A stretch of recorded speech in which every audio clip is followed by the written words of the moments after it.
Just a quick introduction about me. I am a writer, editor, journalist. I co-founded a company called The Slowdown. We make a podcast called Time Sensitive that's been live now for about 4 months and downloaded almost 120,000 times. We're focused primarily on culture, nature, and the future, although I would say design certainly falls within that realm. And I came to this new company through a design lens. I was the editor-in-chief of Surface magazine for 5 years, spent 8 years at the company. And in addition to Slowdown, I'm working with Phaidon as their editor-at-large, where I produce books and deliver projects to them, sort of ranging from either overseeing something from A to Z or just helping package a project and bring it to the publisher. Which actually, I should mention, since Monica just presented, I was really inspired by her thesis, and I was talking to some people at Phaidon, and it turned out that they were actually developing a book on artist homes.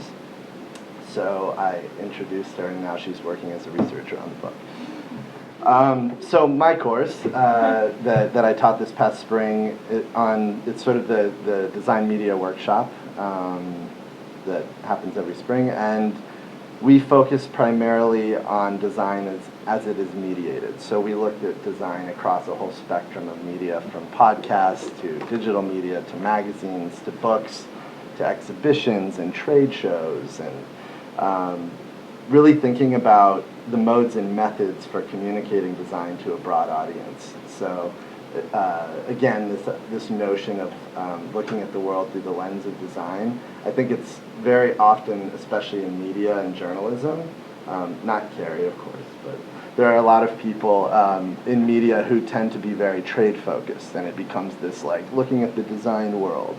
But obviously everyone in this room, I'm sure, knows that the world has so much to say about design's role in it.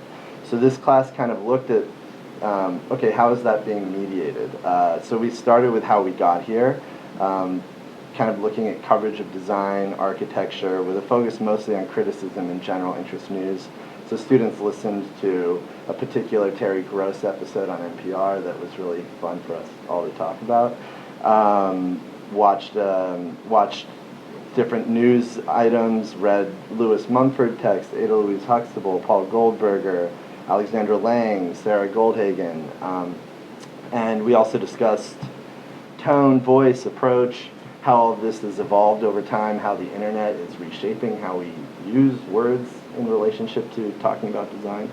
The second class was focused on the current state of media, so really looking at how is technology and media intersecting right now, how is this reshaping how we consume and understand design. So students sort of were each assigned a 500-word review and had to look at a particular design platform. So one student had Netflix Abstract, she's actually in the room, and other students had more traditional outlets like magazines. A couple of them had blogs. One of them got an e-commerce platform that had its own editorial component, which creates all sorts of conflicting dynamics.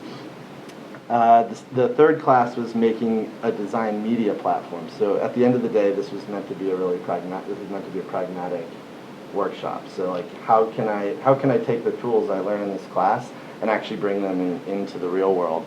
So we started that class actually with a panel discussion. 4 different people came in from across sort of the media spectrum. One was the head of Cameron New York, which is a PR agency in New York that works on communications across design all over the world, actually. They have a London office as well. The style and interiors editor for Town & Country, the editor-in-chief of Dwell, and the founder of Architizer all came in. And had, a lot of roller coaster stories to talk about the state of media. The students also had an assignment that class that was similar, where they got a whole other grouping of platforms, and in this case had to do individual presentations with slides, and then we all kind of discuss the goods and ills of each respective platform. In the fourth class, we focused on editorial voice and brand marketing. I know, like, marketing, not cool, but It was interesting in the sense that it was really about like how to build trust, what makes a certain writer or podcaster or platform stand out. I mean, it's really crowded out there, so how do you stand out? How do you grow an audience? How can anyone pay attention in this age of distraction? So we kind of discussed all of those things and had readings connected to them, related to different writings that scholars have done most of them were actually written within the last year, so it was very like timely as opposed to reading things from like 10 years ago that now are not relevant. And then class 5 was final presentations. So the students obviously knew going into this course, okay, this is what the course is working toward, this is where most of the grade is coming from, and it was focused on sort of what's your platform if you were to create one. So it was sort of taking this like imaginary idea of like, if I were to bring a vessel into the world, what would that vessel be? And it was an amazing range of things, and they presented it sort of Shark Tank style to a panel. So I had a few experts come in, one of whom's the co-founder of the Slowdown with me, a writer, photographer, and creative director who worked for Apple for about 10 years, Andrew Zuckerman, Susan Sellers, a co-founder and partner in 2x4, Diana Buds, who's a senior story producer at Curbed, and Alexandra Cunningham Cameron, who's the contemporary design curator at the Cooper Hewitt. So there's a wide range of talent on the panel, and they gave, I thought, very astute and good responses, some of which actually proved helpful beyond the class, and I know some students have met with the people who were on that panel. In terms of what the students presented, there was a wide range. One student looked at sort of trends in camping as it relates to design, which I thought was a really sharp idea and could actually go really far. Another student did a demographic study of the media landscape in India. He's from India, and I thought it was a really shrewd take on understanding how a digital media platform can be built around an audience before you even kind of come up with the concept for it. Monica came up with an idea of doing sort of a literary book series where you have writers that normally might not write about design, are known maybe more as literary writers, which I think actually has total marketability.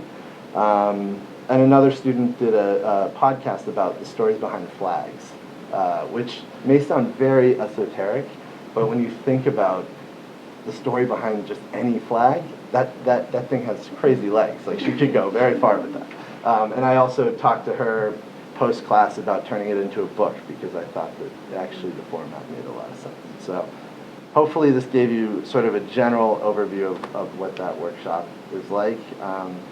It's really about giving pragmatic tools so that you can go out in the world and hopefully either make something or bring your idea to another platform that exists and grow it there.